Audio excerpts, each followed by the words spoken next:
So good morning, everyone. Thank you for joining us. I'm Lily. I'm with the Communications Department at San Antonio Water System.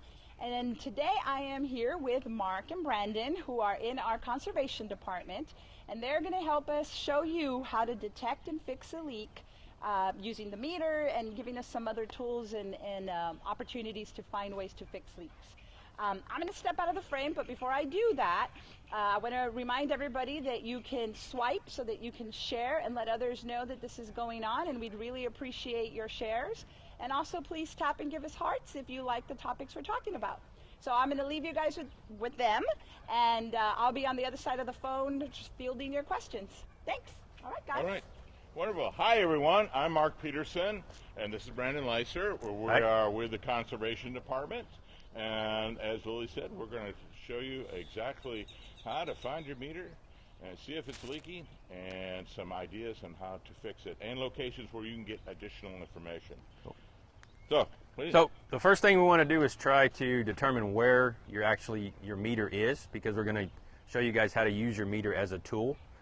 It's not just for us to determine how much water you're using. You can also use it as a tool to determine if you have a leak somewhere within your house or on your property. So the first thing we want to do is... Well, this homeowner was very gracious and painted the meter. Sometimes we can't find the meter. 9 times out of 10, it's going to be in the front. Occasionally, in some neighborhoods, it's in the back, in an alley. So, well, we found it right here, Lovely, lovely meter right here. That's the meter. Why did I do that? Because sometimes there's friends in there, and we want to make sure that they can get away. We definitely don't want to see those guys. We don't want to see that. So we take the meter, and we pull this one up and put it to the side. Now, you notice this meter is a little cockeyed on everything. It has to do with the soil in this area. It kind of expands and moves. So we looked at this meter, and now, can you see that? Oh, my Lord, look at that little fine meter turning around. It means water is on somewhere in the house. Well, we happen to know that no one's home, so it can't be anybody using the toilet or the washing machine or taking a shower or washing the dishes. Sorry, guys. So it has Let's to be. try that again.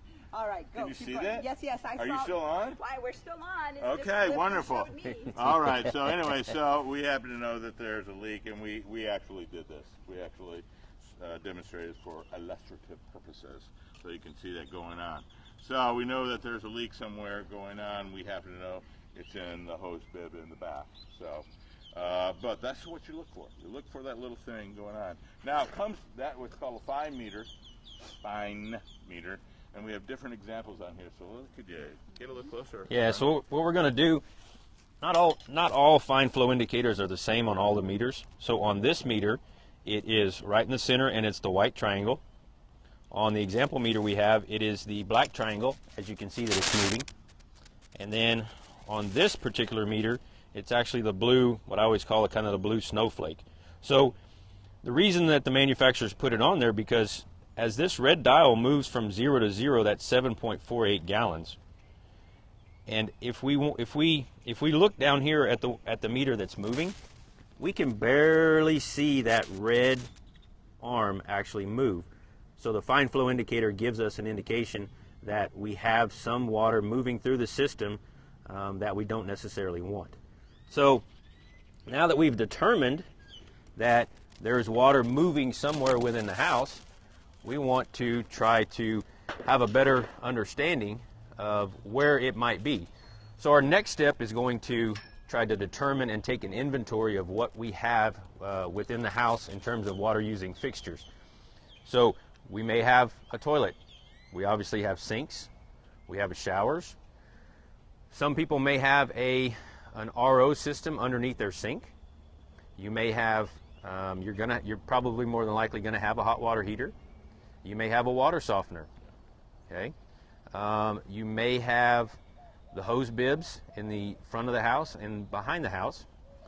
You may or may not have an irrigation system.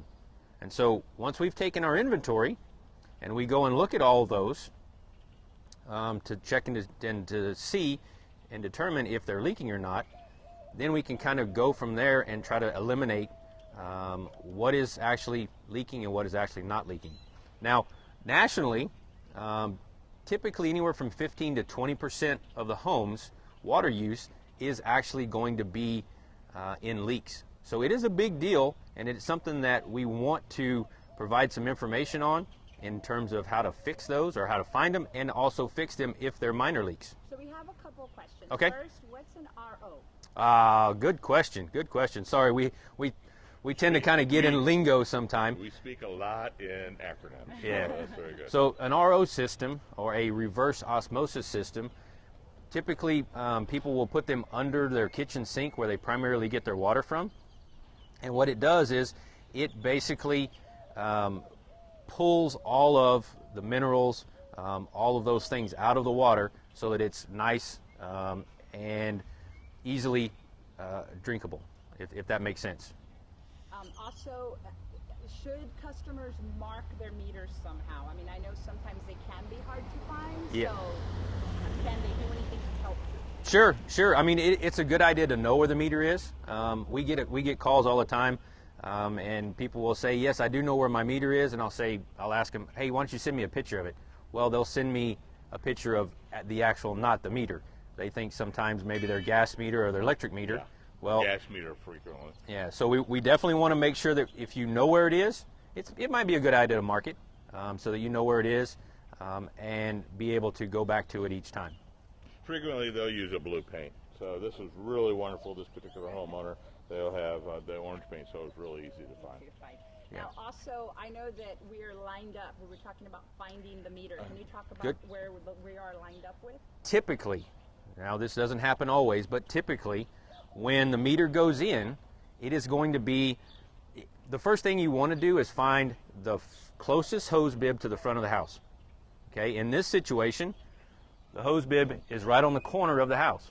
Okay, so if you draw a direct line from that first hose bib out, you can see where the meter is located. A straight perpendicular line. It's not on a slant, not on an angle. It's going to be Yeah, and so this is typically or generally a good area. It's either going to be on the side, on the outsides of the property, could be right in the center of the house.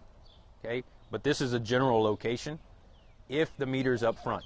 Now, if the meter's out back in the alleyway, it could get to be a little more difficult. But what you want to do is you just want to walk your property line, and you'll be able to find it. It will be on the property line, somewhere in the property. Perfect. Okay.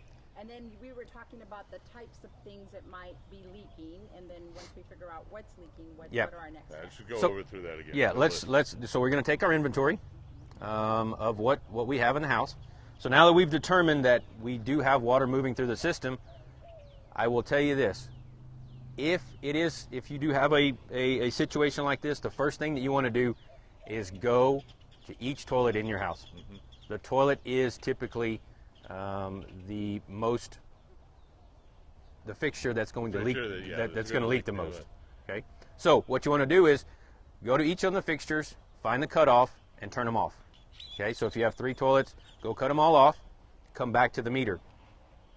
If that fine flow indicator is still moving, we've isolated the fact that it's not the toilets anymore. Okay, from there, we want to probably determine if we have an irrigation system. If you have an irrigation system, now we want to try to go and turn that off and isolate that. Now, typically, go ahead, Mark. I was going to say, typically, on an irrigation system, you're going to have a little box, a little green box right next to the meter. That's called the backflow. And you can shut off the system right there and then try to determine whether or not that's where the leak is. Otherwise, we're going to have to go through each one of the systems, each one of the zones, and try to figure it out and then. Yeah. So our goal here is to isolate each piece of equipment. So now that we've turned off the irrigation system, we've isolated that, and our fine flow indicator is still moving, well, now we need to go to the next water using fixture. So now let's go to the water softener. Water softeners can and have issues with maybe getting stuck in a backwash mode, and that's actually could be a problem. So we want to go look at the water softener. If there's a shut off, let's go ahead and cut that off. We'll do the same thing, and then each subsequent piece of equipment, water using fixture, we want to do that so we can isolate it. Once we isolate it and we find it, that fine flow indicator will stop moving. So what we're going to do is we kind of set this up as a mock. In our situation right here, our hose bib was leaking. So I'm going to go and turn our hose bib off, and we're going to isolate that fixture, and we'll show you so, that. Yes, Lily's already doing it correctly. She's already ready to move over. I want you to see, hopefully All you right. can see the... So it's moving. Let's try it. All right, I'm gonna race over. Okay. So hopefully now you can see it actually turning. Kind of upside down, my apologies. And then look, it turned off. Good. So now we've isolated that piece of water using fixture, and we've also showed that was our culprit. Okay.